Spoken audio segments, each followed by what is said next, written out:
Bonsoir. Donc, je suis Romina Vallone et je voudrais te présenter une image assez extraordinaire, voilà, qui est l'image de garde de cette vidéo.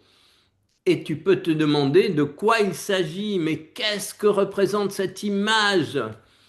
Eh bien, cette image, figure-toi, ce n'est rien d'autre que le Sphinx, le grand Sphinx d'Égypte, que j'ai photographié le 11 août 1999.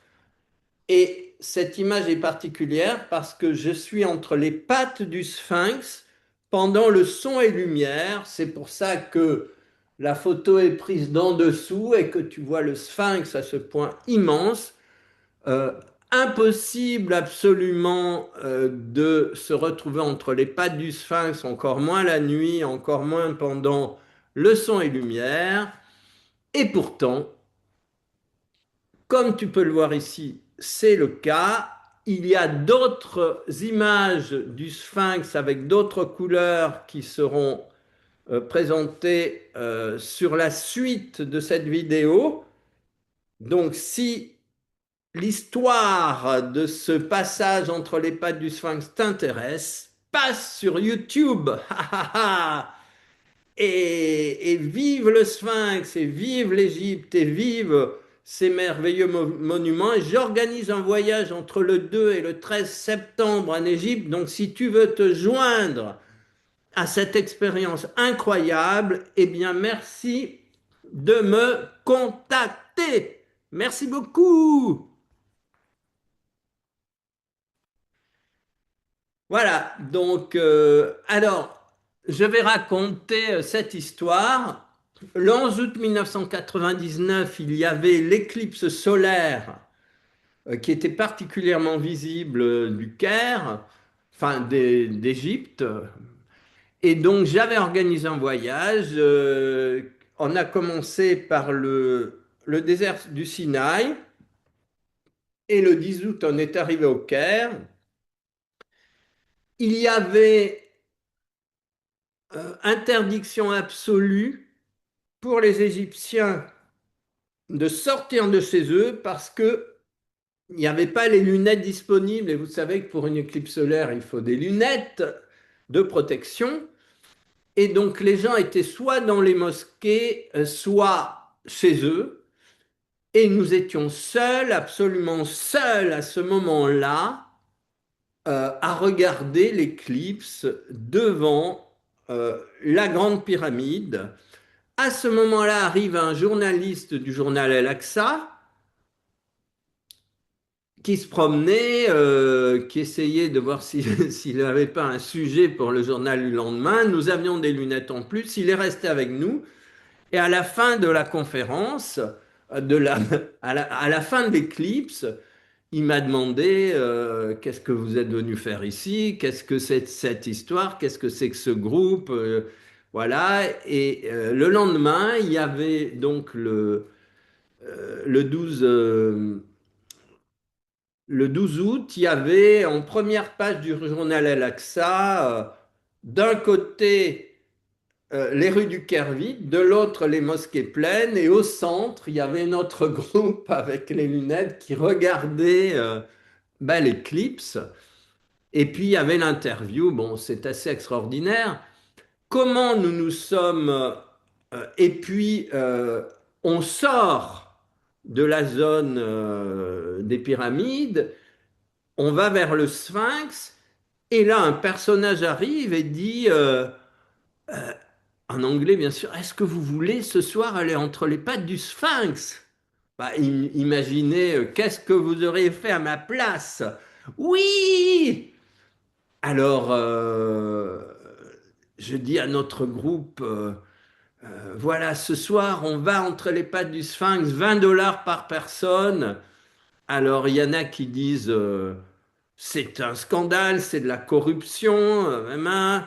Donc, on était 26, 28, il y en a 6 qui n'ont pas voulu venir. On s'est retrouvé à 22.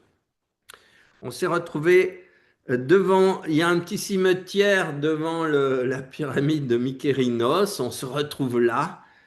Et après, comme des Indiens Sioux, on entre très discrètement en essayant de ne pas se faire voir.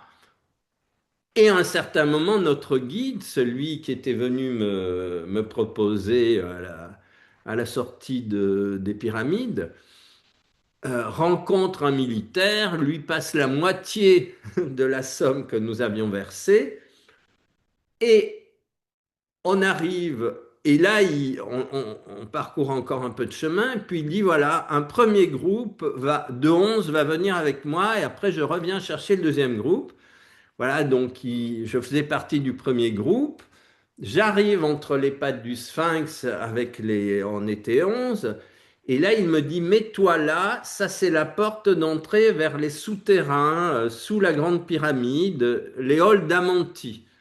Bon, et je pourrais raconter plein de choses là-dessus aussi, mais ce n'est pas l'objet. Et donc, ensuite, il va rechercher le deuxième groupe. Et le deuxième groupe arrive, et au moment où le deuxième groupe arrive, lumière projetée sur le sphinx, il nous dit tous à terre. Et on s'aplatit, 22 qui nous aplatissons en même temps parce qu'on risquait, le sphinx était illuminé et on risquait d'être découvert des ombres alors que c'est absolument, absolument, absolument défendu, interdit, tout ce que vous voulez, mais comme il n'y avait aucune sécurité, que personne ne travaillait, que tout le monde était enfermé ce jour-là, j'imagine que c'est la raison pour laquelle on nous a proposé cette aventure incroyable, une énergie fabuleuse, être entre les pas du Sphinx, c'est une des plus belles expériences de ma vie, évidemment. Et, et bien qu'il nous ait interdit de prendre des photos, eh bien, on n'a pas résisté. Et donc, les photos que tu peux voir défiler, gna gna gna gna, qu'on va intercaler dans la vidéo, wow! Eh bien, c'est les photos qui ont été prises pendant le son et lumière. Voilà, donc du 2, j'organise, ça fait 30 ans que j'organise les voyages en Égypte, tous plus étincelants, merveilleux, extraordinaires les uns que les autres. Il y en a un que j'organise donc du 2 au 13 septembre. Si ce voyage t'intéresse, bon, on a un peu différé en raison de la situation, mais bon, je pense que ça va se calmer, que ça ne va pas dégénérer. En tout cas, l'Égypte est loin du théâtre des opérations. Et la dernière fois, quand il y a eu la guerre en Irak, j'avais organisé un voyage, je l'ai maintenu. Ça a été le plus beau voyage qu'on a fait parce qu'il n'y avait absolument aucun touriste en Égypte. Voilà. Si tu te décides, je pense que c'est un des plus beaux voyages qu'il soit possible de faire en raison justement des situations. Et on y va bien sûr pour répandre des ondes de paix, de communion, d'énergie, d'ouverture du cœur. Et voilà, et on fera un travail aussi. Mon dernier livre s'appelle Le yoga des cellules. Il est disponible chez Amazon et on fera un travail aussi, si vous voulez, pour voyager dans le temps et remonter jusqu'au cœur, jusqu'aux origines et à la vibration originelle qu'on peut trouver dans ces lieux si on arrive à s'extraire du moment actuel et remonter à l'époque où les pyramides et tous les différents temples le long du Nil étaient vivants et on peut récupérer cette vie fantastique de ces lieux magiques. Voilà. Donc, si tu souhaites te joindre au voyage, eh bien, tu es le bienvenu. Écris et je t'enverrai le programme. Merci infiniment.